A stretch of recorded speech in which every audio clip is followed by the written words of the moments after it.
বাংলার সঙ্গীত জগতে নতুন প্রজন্মের এক উজ্জ্বল কণ্ঠস্বর পূর্বাশা। পূর্বাশা ব্যানার্জি। তার নামের অর্থ যেমন আশার আলো, তেমনি জীবনের প্রতিটি অধ্যায়ে সেই আলো ছড়িয়েছে গানকে সঙ্গী করে। শৈশবে মায়ের হাত ধরে শুরু, বাড়ির পরিবেশেই প্রথম সুরের সঙ্গে পরিচয়। মাত্র 8 বছর বয়সে প্রথম রিয়ালিটি শোর মঞ্চে উঠে নজর কেড়েছিলেন। তারপর থেকে জি বাংলা, জি টিভি, রূপসী বাংলা, দূরদর্শন কিংবা আকাশবাণী সর্বত্রই শ্রোতাদের মুগ্ধ করেছেন তার সুরেলা কণ্ঠে। বাঁকুড়ার মেয়ে হলেও বাবার চাকরির সূত্রে বারাসাতে বড় হওয়া, আর বর্তমানে বিবাহ সূত্রে কামারপুকুরে বসবাস। সঙ্গীতের প্রতি আবেগ এতটাই গভীর যে সংসারের মাঝেও সাধনা থেমে নেই। রবীন্দ্রভারতী বিশ্ববিদ্যালয় থেকে সঙ্গীতে মাস্টার্স করেছেন। ভবিষ্যৎ স্বপ্ন পিএইচডি শেষ করে অধ্যাপনা। ব্যক্তিগত জীবনও যেন গানের মতোই মধুর।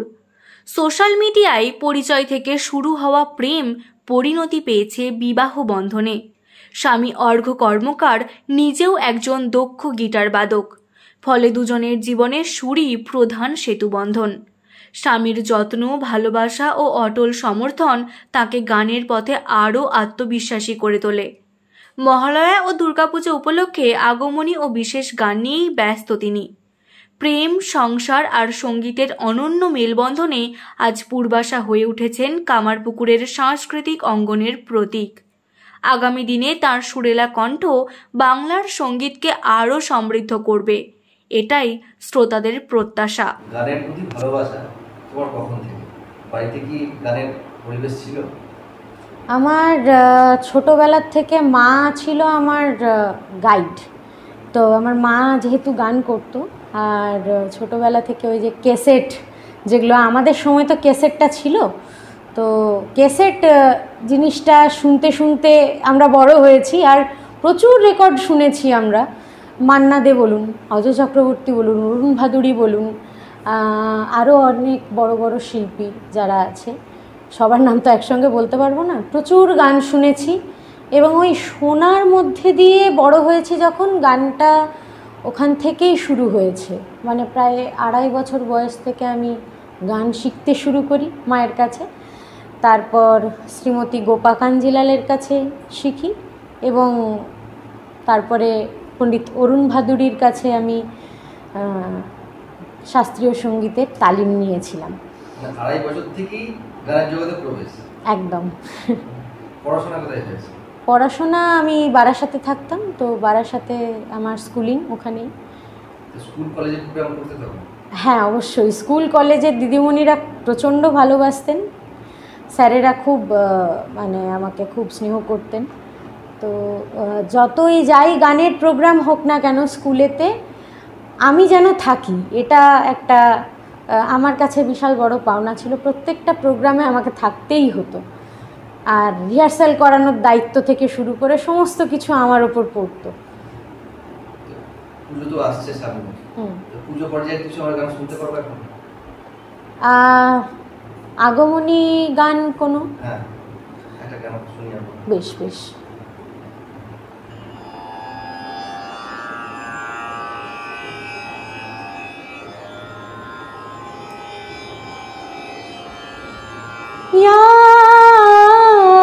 चंडे मधुकैटभादि दैत्यदलनी या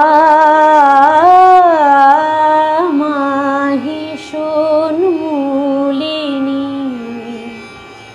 या धूम्रेक्षण चण्डमुण्डमथनी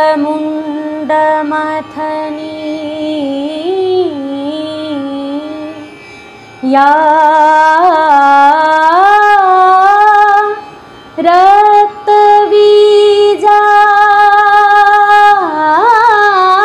रक्तबीजाशणी शक्तिशुम्भ निशुम्भ दैत्यदलनी या सिद्धिदात्री परा सा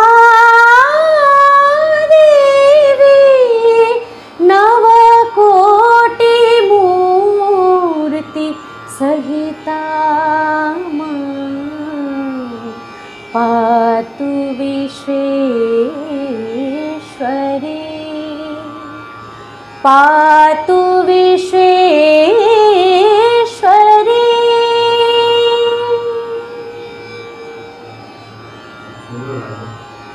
টিভি চ্যানেলে কম্পিটিশনে কখন থেকে আসে এটা যদি একটু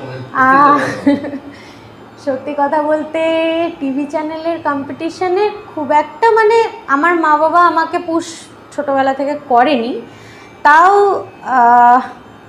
আমি যার কাছে শিখতাম কমার্শিয়াল, শ্রী শুভদীপ মুখার্জি, তিনি এক জায়গায় আমাকে রেকমেন্ড করেন, বলেন যে ওই রিয়েলিটি শোতে গিয়ে তুমি, জি বাংলা একটা রিয়েলিটি শো হচ্ছে স্টার অফ বেঙ্গল নামে, ওটাতে তুমি অডিশন দিয়ে দেখতে পারো। তো আমি তখন, আমার কত বছর বয়স, 7 বছর বয়স, একদম জি বাংলাতে, তখন 2008।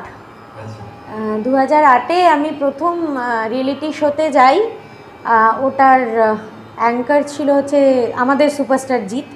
তো আশা করি অনেকে দেখেছে আমার ভিডিও, আমার সোশ্যাল মিডিয়াতেও ওরকম একটা ছোট ভিডিও ক্লিপ দেওয়া আছে। তো ওই ছোট বয়স থেকে আমার আর কি গানের প্রতি, ওই রিয়েলিটি শোয়ের প্রতি ন্যাক না থাকা সত্ত্বেও যখন ওখানে চান্স পাই আর কি, এত মানুষ অ্যাপ্রিসিয়েট করে, তো আমি ওখানে অডিশন দিয়ে চান্স পেয়ে ওখানে মোটামুটি টপ 8 অবধি গিয়েছিলাম। টপ 8-এ কি গান গেয়েছিল? টপ 8-এ যা মনে আছে, আবছা আবছা মনে পড়ছে, ওই হলুদ গাঁদার ফুল দিয়ে এনে দে, সবিতা চৌধুরী, যেটা, সেটা আমি গিয়েছিলাম। তারপর আস্তে আস্তে গানটা শেখার দিকে একটু বেশি ধ্যান দিই, যে আমার কি ড্রব্যাকস আছে, আমার কিসে কম লাগছে, বা আমার কোথায় বেশি একটু শিখতে হবে। মানে শেখার তো শেষ নেই, এখনও শিখছি, আমি শিখেই চলেছি, আগামীতেও শিখেই যাব। একজন বলেছিলেন, আমি ইন্টারভিউতে তার দেখেছিলাম, যে আমরা যতদিন, বিরজু মহারাজজি মনে হয় বলেছিলেন, যে আমরা যতদিন ছাত্র থাকতে পারবো বা ছাত্রী থাকতে পারবো তত আমাদের লাভ। যখন গুরু হব তখন সেখানে গিয়ে মনে হবে যে না, কোথায় যেন একটা শিখিনি ব্যাপারটা। এই জন্য মানে শেখার প্রতি একটা ধ্যান দেওয়া। তারপর আবার 2011 সালে আমি রিয়েলিটি শোতে, 2011 সেটা কোন চ্যানেল? আমি রূপসী বাংলাতে সিঙ্গিং স্টারে গিয়েছিলাম। আমি ওখানে ফাইনালিস্ট ছিলাম। তো এরপর আমি মনে করি যে শাস্ত্রীয় সঙ্গীতটা আমার শেখা খুবই জরুরি। তাই আমি আইটিসি এসআরএতে পণ্ডিত অরুণ ভাদুরীর কাছে, আমার গুরুজি, ওনার কাছে নাড়া বেঁধে আমি শিখতে শুরু করি শাস্ত্রীয় সঙ্গীত। ক্লাসিক্যালের প্রতি একটা অমোঘ টান তৈরি হয় আমার, এখনও সেটা নিয়ে এগিয়ে চলেছি, আর ভবিষ্যতেও সেটা নিয়েই চেষ্টা করব। অ্যাকাডেমিক্যালি এবং প্র্যাকটিক্যালি দুটোই আমি এগোনোর চেষ্টা করছি ওটা নিয়ে। ক্লাসিক্যাল না শিখলে কি আধুনিক গান শেখা যায়, এটা কি মনে হয়? এটা আমার একটাই কথা মনে হয়, ক্লাসিক্যাল হচ্ছে আমাদের গ্রামার, যেরকম আমরা অ্যালফাবেট শিখি প্রথমে, যেরকম আমরা বর্ণ পরিচয় আমাদের হয়, সেরকমই আমাদের ক্লাসিক্যালের প্রতি যদি ধারণা না থাকে, তাহলে আমরা আগে এগিয়ে সেই আধুনিক গানটা গাওয়াটা বড্ড টাফ ব্যাপার। একটা ছোট্ট সূক্ষ্ম কাজ হয়তো সেখানে গিয়ে কোনোভাবে আমার গলা তৈরি নয় বলে আমার লাগবে না কাজটা। তো সেক্ষেত্রে ক্লাসিক্যালটা যদি আমরা না শিখি, আমরা আধুনিক গানের প্রতি সেই জিনিসগুলো অ্যাপ্লাই করতে পারবো না। একদম যে ছোট ছোট কাজগুলো আছে করার, সেগুলো করা যাবে না একদম। যেমন ও সজনা বরখা বাহার আই, এই যে ছোট ছোট একটা ডিটেলিং যে কাজগুলো থাকে, रस की फुहार लाई आँखियों में प्यार लाई हो सजना, এরকম ছোট ছোট কিছু কি বলবো, মুরকি থাকে, খটকা থাকে, বিভিন্ন ধরনের জিনিস থাকে, যেগুলো জানতে হলে ক্লাসিক্যাল তো অবশ্যই প্রয়োজনীয়। তুমি ডিডি7 বা আকাশবাণীতেও গান করেছো আমি শুনেছি। তো হ্যাঁ, আমি ডিডি বাংলাতেও গান করেছি। আমি আকাশবাণীতে, যুববাণীতে ঢুকি 16 বছর বয়সে, যেটা হচ্ছে মানে মিনিমাম এজ লিমিট আর কি। তখন আমি যুববাণীতে ঢুকি আর আকাশবাণীতে আমি স্টেট লেভেলে কম্পিটিশানে আমি ফার্স্ট হয়েছিলাম, আকাশবাণীর AIR মিউজিক কম্পিটিশান, যেটা 2017 মনে হয়, 2017-তে। সেটাও কি ক্লাসিক্যাল মিউজিক না? না, আমি রবীন্দ্রসঙ্গীত নিয়ে ওটা করেছিলাম। কেননা রবীন্দ্রসঙ্গীতও আমার জন্য মানে একটা বিশাল বড় সাবজেক্ট মনে হয়। যে ছোটোবেলা থেকে যেহেতু রবীন্দ্রনাথের গান মা শিখিয়েছে আমাকে নোটেশন ধরে ধরে, এই জিনিসটা আমি একটু দেখি যে অনেকে রবীন্দ্রনাথের গান এখন কপিরাইট উঠে গেছে, তো রবীন্দ্রনাথের গান নোটেশন মেনে ফলো করে গায় না। তো আমার ছোটোবেলার থেকে শিক্ষা হয়েছে রবীন্দ্রনাথ যে নোটেশন করে গেছেন, উনি তো আধুনিক গীতের স্রষ্টা। তো আমার গুরু শ্রী অগ্নিভ বন্দ্যোপাধ্যায় আমাকে যতটুকুনি আমি তার কাছ থেকে শিখতে পেরেছি বলবো,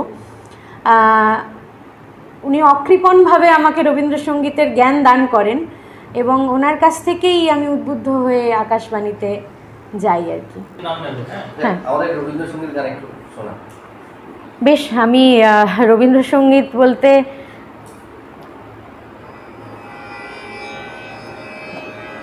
আমার মনে আছে আমি আকাশবাণীতে তখন AIR মিউজিক কম্পিটিশানে অ্যাপিয়ার হয়েছিলাম, তো এই গানটা গেয়েছিলাম। প্রথম আদি তব শক্তি, আদি পরম জল জ্যোতি তোমারি হে গগনে গগনে, প্রথম আদি তব শক্তি, তোমার আদি বাণী বহিছে তব আনন্দ, তোমার আদি বাণী বহিছে তব আনন্দ, জাগিছে নগণ বরসে হৃদয় মনে, প্রথম আদি তব শক্তি। পড়াশোনা কি গান নিয়ে না অন্য সাবজেক্ট? অবশ্যই গান নিয়ে। প্রথমে ভেবেছিলাম যে ইংলিশ নিয়ে পড়বো, অনার্স নিয়ে, তো তারপরে পুরোটাই পরিবর্তন হয়ে যায়। মাথার মধ্যে আমি জানি না কি এসেছিল, ইংলিশ সাবজেক্ট নিয়ে পড়বো, কিন্তু তার পরবর্তীকালে আমি ভাবি এবং বুঝি ব্যাপারটা যে ইংলিশ নিয়ে পড়তে গেলে বা অন্য কোনো সাবজেক্ট নিয়ে পড়তে গেলে হয়তো গানটার সময় ঠিকঠাক দেওয়া হতো না, কিন্তু গানের ক্ষেত্রে অ্যাকাডেমিক্যালি এগোলে আরও অনেক কিছু জানতেও পারবো, মানে যেটা এতদিন ধরে শিখে এসছি তার একটা মানে থিওরিটিক্যাল একটা নলেজ, বা যেটাকে বলে আর কি আটমোস্ট যেটা জ্ঞান, যেটা আর কি নলেজ, তো সেই নলেজটা পাওয়ার জন্য গানের মানে মিউজিক সাবজেক্টটা নিয়ে থিওরিতে পড়া তো খুবই জরুরি। হ্যাঁ, আমি আমার গুরুজি পণ্ডিত অরুণ ভাদুড়ী যখন গত হন 2018 সালে, তখন তারপরে আমি বাঁকুড়া চলে আসি। বিশেষত আমি বিষ্ণুপুর ঘরানায় শিখতে শুরু করি পণ্ডিত সুজিত গঙ্গোপাধ্যায়ের কাছে, আর ওখানেই আমি বাঁকুড়া শারদামণি, যেটা কলেজ আমাদের গার্লস কলেজ সবাই জানে, বাঁকুড়া জেলা শারদামণি মহিলা মহাবিদ্যাপীঠে আমি গ্র্যাজুয়েশন কমপ্লিট করি এবং ওখানে টপারও হই আর কি মিউজিক সাবজেক্টে। তো তারপরে আমার বিয়ে হয় এবং আমি রবীন্দ্রভারতী। হ্যাঁ, যেহেতু তুমি বাঁকুড়ার মেয়ে, আমরা বিষ্ণুপুর ঘরানার একটু গান শুনছি। বেশ, বিষ্ণুপুর ঘরানার গান বলতে আমরা যেটা বুঝি ধ্রুপদ, খুব মানে স্বল্প পরিসরে শিখেছি, এখনো পর্যন্ত মানে শেখা হয়ে ওঠেনি ব্যাপারটা। তো এই ধ্রুপদের যে বন্দিশ যেটা হয়, ধ্রুপদের তো অনেক ধরনের ব্যাপার আছে এবং ধ্রুপদের অতটাও আমি খুব স্বল্প পরিসরে ধ্রুপদ জানি। আমি আগে থেকেই ভুল ত্রুটি হলে আমাকে ক্ষমা করে দেবেন। আর ধ্রুপদের আলাপ হয়, তার সঙ্গে ধ্রুপদের বন্দিশ গাওয়া হয় এবং তার সঙ্গে বাটোয়ারা গাওয়া হয়। তো আমি ছোট করে একটু বন্দিশ গাইছি। মহাঈশ মহায়োগী মহারুদ্র ভৈরব মহাকাল মহায়োগী महादुख विनाशन महाईश महायोगी नादेश्वर गंगाधर पिनाक त्रिशूल डमरूकर गौरीवर त्रिजगत गुरु जग जन दुख हारन महाईश महायोगी।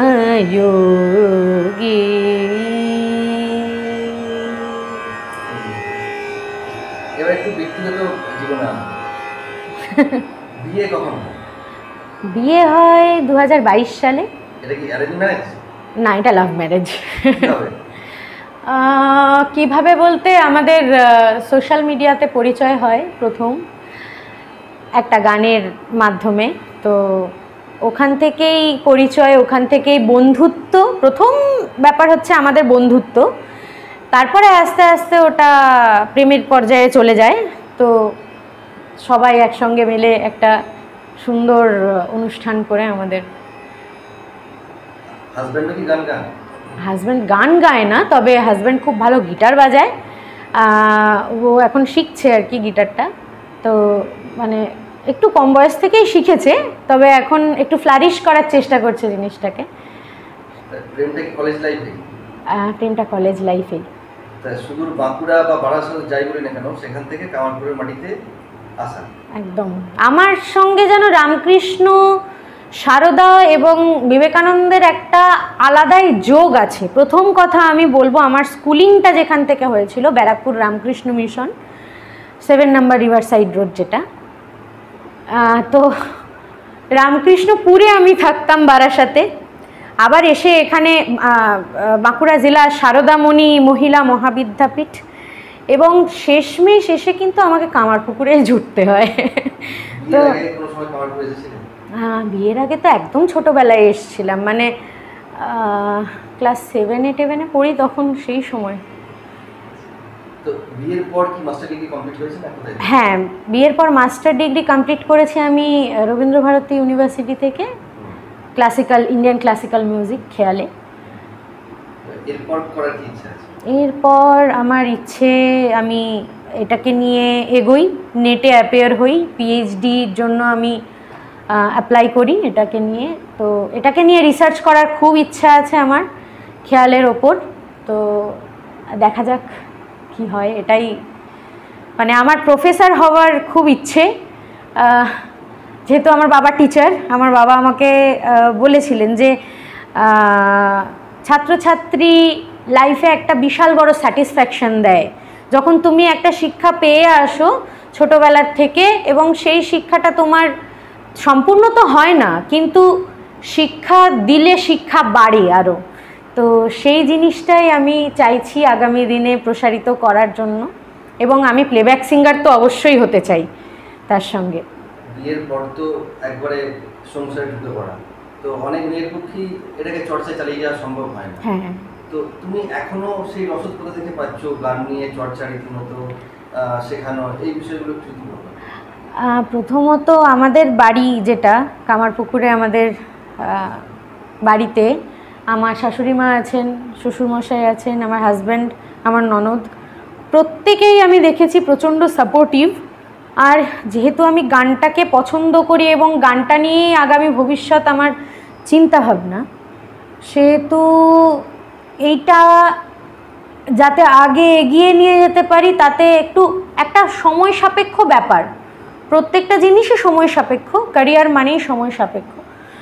তো আমার শাশুড়ি মা মেনলি, আমার হাজব্যান্ড যদি আমাকে সাপোর্ট না করতেন তো এক্ষেত্রে আমি পারতাম না। আমি হয়তো সকালবেলায় উঠি 8টার সময় ঘুম থেকে, উঠেই যে একটা দায়িত্ব বোধ যে এটা করতেই হবে ওটা করতেই হবে, এই রকম একটা মানে বাঁধা ধরার মধ্যে আমার রুটিন কোনোদিন থাকেও না। আর আমি এখানে মানে থাকতেও পারি না বেশিরভাগ সময়। সোমবার দিন চলে যাই, শুক্রবার দিন আসি, উইকেন্ডে কাটানোর মতো মানে অতিথির মতো ঘরে আসার মতো আমার লাগে, খুব দুঃখ লাগে ব্যাপারটা। কিন্তু যখনই আমার শাশুড়ি মা আর আমার হাজব্যান্ডের ওই হাসি মুখটা দেখি, যে কোনো সাফল্যের পেছনে যখন ওই হাসি মুখটা, তখন আমার খুব ভালো লাগে যে না, ওনারা অ্যাপ্রিসিয়েট করছেন জিনিসটাকে। আর কোনো কাজে তো হাত দিতে হয়ই না আমাকে। শাশুড়ি মা নিজের মেয়ের মতনই ভালোবাসেন। একদম। রামকৃষ্ণের বাড়িতে এসেছো একদম। হ্যাঁ, একটা রামকৃষ্ণদেবের গান শুনতে পারি? হ্যাঁ, অবশ্যই শোনাবো।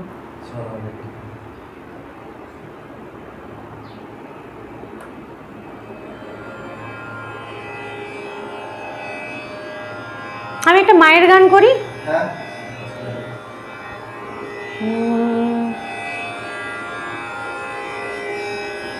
মা আছে না আমি আছি, ভাবনা কি আর আছে আমার, মা আছে না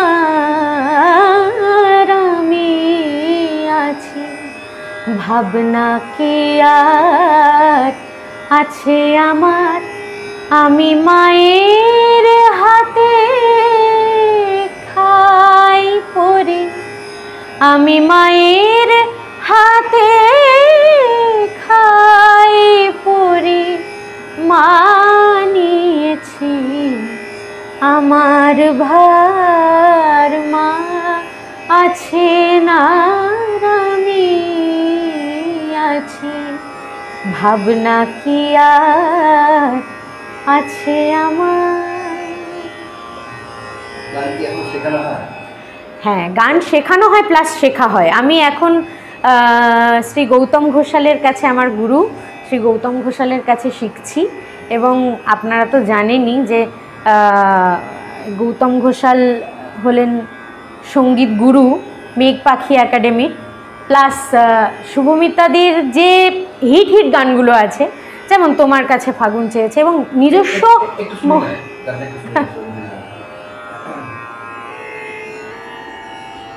আমি কি শুভমিতাদির গান শোনাবো নাকি গৌতম ঘোষালের নিজস্ব লেখা সুর করা, গৌতম ঘোষালের নিজস্ব গাওয়া যেটা গুরু?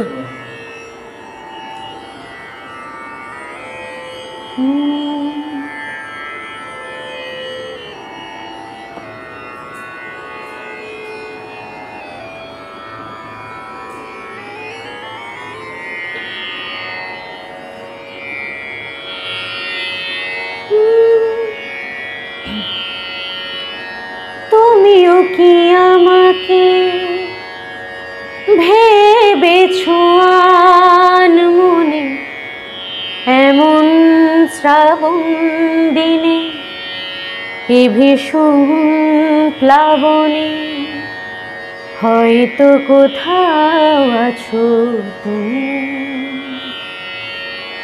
তোমারও জানালা কে ভেজেছে এমন,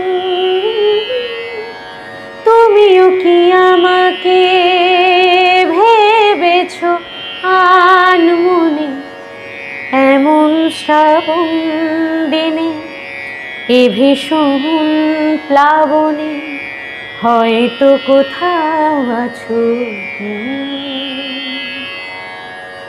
অনেক দিনের পরে চিলে কোঠায় ঘরে রিমঝিম অঝোর শ্রাবণ, অনেক দিনের পরে ছিলে কোঠায় ঘরে রিমঝিম অঝোর শ্রাবণ, আমিও আছি তেমন, সেদিনও ছিলাম যেমন ঘোর বর্ষায়। তোমারও জানালা কে রেজেছে এমন, তুমিও কি আমাকে ভেবেছ আনমনে, এমন শ্রাবণ দিনে এ ভীষণ প্লাবনে হয়তো কোথাও আছো তুমি। এখন তো সমস্ত জায়গায় দেখা যায় টিভি চ্যানেলে রিয়েলিটি শো হচ্ছে, বাচ্চারা অংশগ্রহণ করছে। তো তোমার দৃষ্টিভঙ্গিতে কি মনে হয় বাচ্চারা কিভাবে গান শিখে তবে রিয়েলিটি শোয়ে যাওয়া উচিত, বা কি পর্যায়ে কোন ধাপ অতিক্রম করার পরে সেখানে যাওয়া উচিত, এবং গান শেখার পদ্ধতিটা কীভাবে, এটা যদি একটু বিস্তারিতভাবে বলো। দেখো, তুমি যেটা বললে, গানটা তো সময় সাপেক্ষ ব্যাপার আর গড গিফটেড একটা ব্যাপার। তো আমার মনে হয় যে শিক্ষাটা এখানে খুবই জরুরি একটা বিষয়। আমি যদি সম্পূর্ণ শিক্ষা না নিয়ে যদি কোথাও নাম আর খ্যাতির জন্য, যশ খ্যাতির জন্য দৌড়ই, তাহলে সেক্ষেত্রে তো আমার একটা জায়গায় আটকাবেই, আর সেই আটকানোটাই মন ভেঙে দেয়। তো আমার মনে হয় যে বাচ্চাদের এত রিয়েলিটি শো এর পেছনে না ছুটে নিজেকে তৈরি করার পেছনে ছোটাটা অবশ্যই উচিত। এবং আমাদের বাংলা ইন্ডাস্ট্রি বলুন, বা বাংলা ইন্ডাস্ট্রি বলো, বা আমাদের মুম্বাই ইন্ডাস্ট্রি মানে আমাদের বলিউড ইন্ডাস্ট্রি, যাই বলো না কেন, এখানে একটা তৈরি ব্যাপার, তৈরি না হয়ে যদি কেউ যায় সেক্ষেত্রে তো অনেক ক্ষেত্রে ফেলিয়ার আসতে পারে, এবং সেই ফেলিয়ারটা সাংঘাতিক, একটা বাচ্চার মন ভেঙে দেওয়ার জন্য যথেষ্ট, যার পর থেকে একটি বাচ্চা চাইবে না যে আমি গানটা শিখি, কন্টিনিউ করি। অনেক ড্রব্যাকস আসে, কিন্তু এক্ষেত্রে না পেশেন্স ধরে রাখাটা খুবই জরুরি। মানে গানের ক্ষেত্রে বিশেষ করে গানে স্টেবল হওয়াটা খুব একটা মানে সহজ ব্যাপার নয়। যারা ভাবে যে খুব সহজ তারা ভুল ভাবে, এটা স্ট্রাগল যথেষ্ট। যেরকম অ্যাকাডেমিক ক্যারিয়ার বলো বা প্র্যাকটিক্যাল ক্যারিয়ার বলো, যদি শিখে যায় সেক্ষেত্রে সহজ জিনিসটা, কিন্তু যদি না শেখে, না তৈরি করে নিজেকে, যথেষ্ট কঠিন বিষয়গুলো। ক্লাসিক্যাল মিউজিক বাচ্চাদেরকে ছোট থেকে শেখানো যায়? একদম, ছোটবেলা থেকে যদি কেউ ক্লাসিক্যাল মিউজিক প্রপারলি শেখে, তাহলে আমি বলবো তাদের যে গলার যে কাঠামো, রেয়াজি একটা গলা থাকে, একটা রেয়াজি থাকে না, এটা বোঝা যায় যে রেগুলারলি সে গায় বা রেগুলারলি গায় না, এই জিনিসগুলো বোঝা যায়। তো এই ব্যাপারে আমি বলবো যে ক্লাসিক্যাল জিনিসটা যদি রেগুলার আমরা অভ্যাসমূলক একটা জায়গায় তৈরি করি, তাহলে আমার কোনো গান গাইতে আটকাবে না। আমি তো নিজেই গাই, এবং আমার গুরুজি পণ্ডিত অরুণ ভাদুড়ী বলেছেন গলাকে মুদিখানার দোকান বানাও। শুধুমাত্র উনি চাননি যে আমি কনসার্টে গিয়ে শুধু খেয়ালি গেয়ে আসি, অবশ্যই উনি চেয়েছেন খেয়ালটা আমি কন্টিনিউ করি, কিন্তু তার সঙ্গে রক, পপ এবং আধুনিক জনার এবং অন্যান্য যে জনরার যে গানগুলো আছে, আমি যেন অবশ্যই করে সেগুলো গাই এবং চেষ্টা করি যাতে সব সমপারদর্শী হবার সব জিনিসে। গান তো শুনলাম, যত শুনছি ততই ভালো লাগছে। তো একটা লতাজির আমরা গান শুনতে চাইছি। ঠিক আছে, এই গানটা আমার খুব প্রিয় গান, আপনারা সবাই শুনেছেন, না মনে লাগে না। নদীর দুই কিনারে দুই তরুণী, যতই না বাইনুর বাধা, কাছে যেতে তাই পারেনি। এ নদীর দুই কিনারে দুই তরুণী, যতই না বাইনুর বাধা, কাছে যেতে তাই পারেনি। তুমিও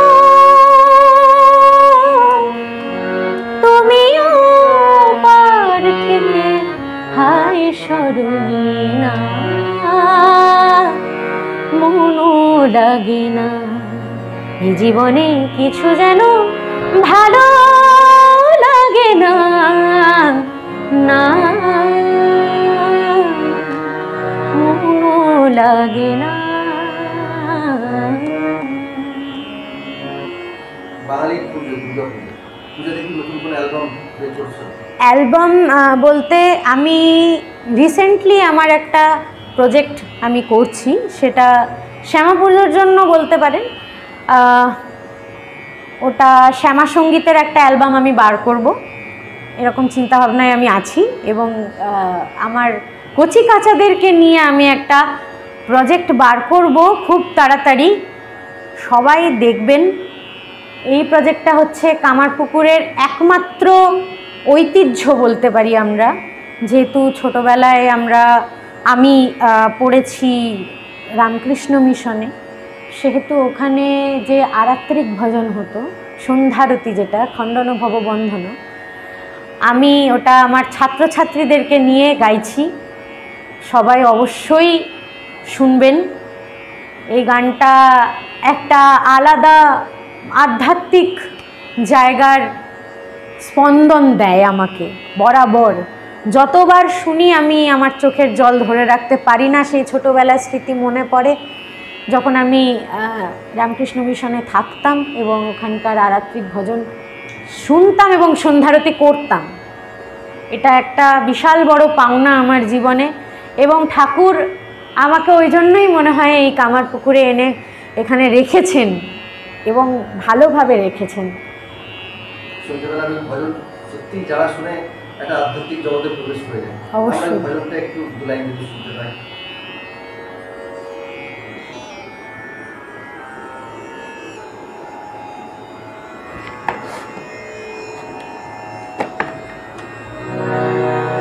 দু লাইন গাইছি, চেষ্টা করছি। ঠাকুরকে প্রণাম জানাই।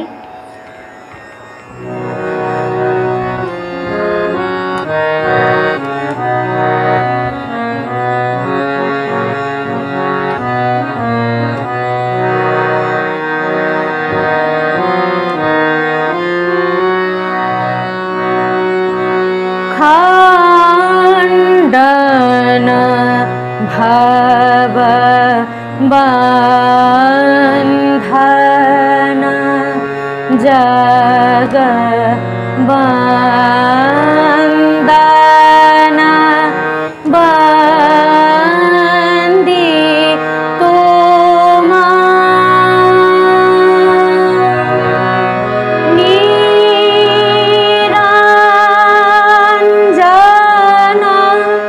নররূপধর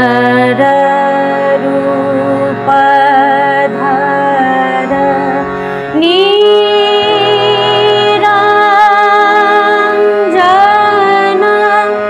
নররূপধর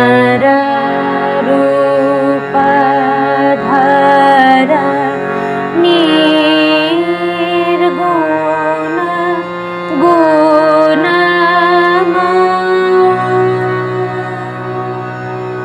বাকিটা আমার স্টুডেন্টদেরকে নিয়ে আমি গাইবো এবং সবাই অতি অবশ্যই শুনবেন।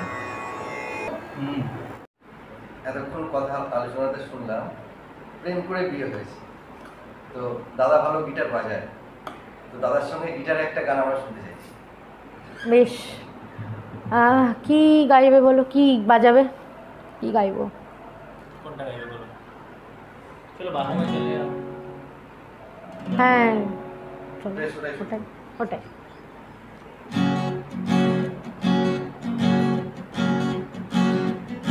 बाहों में चले आओ, बाहों में चले आओ, हो हमसे सनम क्या पर्दा, हो हमसे सनम क्या पर्दा, ये आज का नहीं मिलन, ये संग है उम्र भर का। খুব সুন্দর হয়েছে। আমরা গান তো শুনলাম, তো তো পুজোর তো নতুন অ্যালবাম আসছে, আমরা শুনতে পাচ্ছি, তো পুজোর গান আমাদের কিছু শোনো। পুজোর একটা গান আসছে অঙ্কুরদার কথায় সুরে, আর আমি আর অর্ঘ্য গেয়েছি। তো ওই গানটা আমরা খুব মজা করে গেয়েছি, হইচই করে গেয়েছি খুব। আন্ডার গ্র্যাজুয়েট বলে একটা ইউটিউব চ্যানেল থেকে আসছে। আমাদের গৌরী সাজে মেয়ে এসেছে মন মাতানো, আনন্দ উৎসবে আলোয় আলো যেন। গানটা সবাই শুনবেন। আর নিজস্ব অ্যালবাম তো আসছেই, নিজস্ব মহালয়ায় একটা গান আসছে আমাদের। আমি এটাতে গেয়েছি, সুর করেছেন সুপর্ণকান্তি ঘোষ, লেজেন্ড, যিনি মান্নাদের কফি হাউসে সুর করেছেন, যিনি মান্নাদের আরও অনেক গানে সুর করেছেন। সে আমার ছোট বোন, এসো যৌবন এসো হে, আপনারা অনেকেই জানেন ওনাকে। সুপর্ণবাবুর সুরে এবং তরুণ সিনহার কথায় ভালোবাসি তাই ভয় হয়, মহালয়াতে এটা রিলিজ হওয়ার সম্ভাবনা আছে। আপনারা সবাই দেখবেন, শুনবেন, একটা মিউজিক ভিডিও আসছে এটার।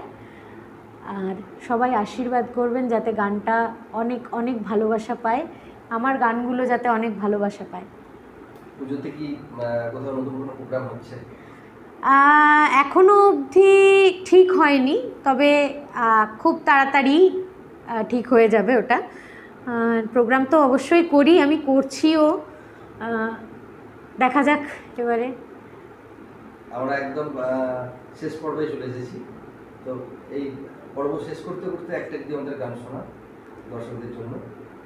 একেবারে আমি শেষ পথে, সবাই জানে ছোটোবেলার থেকেই একটা চল আছে আমার, যে যেখানেই স্টেজ পারফরমেন্স করি, মঞ্চে উঠে গাই, যেখানেই গাই না কেন, শেষে একটাই আমার গান থাকে, এবং এই গানটা আমার জন্য লক্ষ্মী গান। বলে না যে এই গানটা না গাইলে একটা শিল্পী সম্পূর্ণ হয় না, তো ওই গানটাই আমার ক্ষেত্রে সেই গান।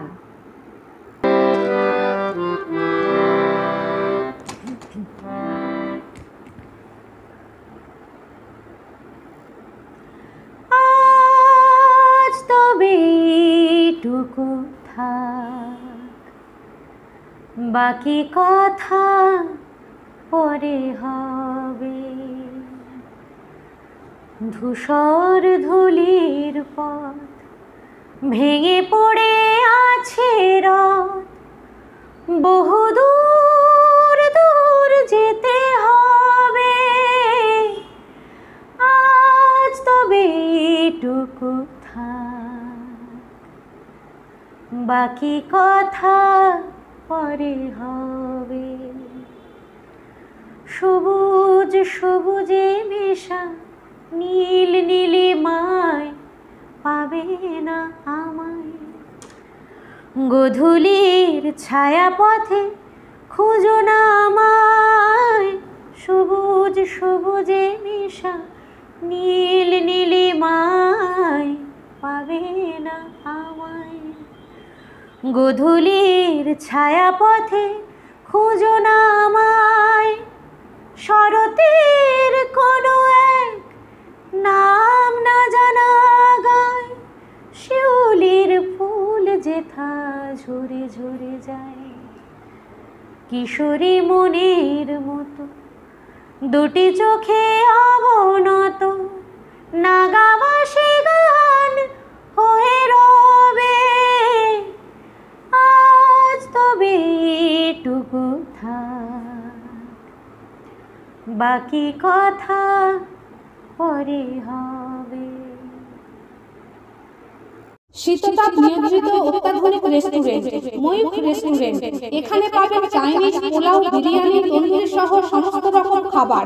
এছাড়াও কাস্টমারদের সুবিধার্থে হোম ডেলিভারির বিশেষ ব্যবস্থা রয়েছে। পাশাপাশি যে কোনো অনুষ্ঠানের জন্য ভাড়া দেওয়া হয়। আমাদের ঠিকানা থানাকুল হেলান সংলগ্ন তিলক চক। Phone number 8617492616 9732162360। সেরা খাবারের স্বাদ পেতে আজই আসুন ময়ূখ রেস্টুরেন্টে।